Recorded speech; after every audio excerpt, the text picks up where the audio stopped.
this life, if they born you in this country called Nigeria, man, life is leading you already.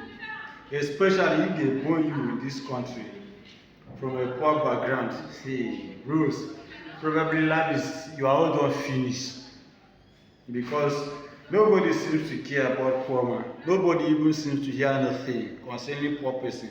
If you don't get money, you're all done finished. For you to get job in this country, Nigeria sef, especially if for you to get job that earns like 50k and above, bro, your name na solid. Nothing you will get. As if you understand that anything from this country, if you don't know anybody, forget about life. For you to get a job that will pay you like 50k, if you no get person that is working from that place, you will not get a job at all. Nobody will seem to care about it. If you submit CV, they will keep telling you come tomorrow, because you know say tomorrow no dey ever finish. They will only be telling you say come tomorrow, you no get anything.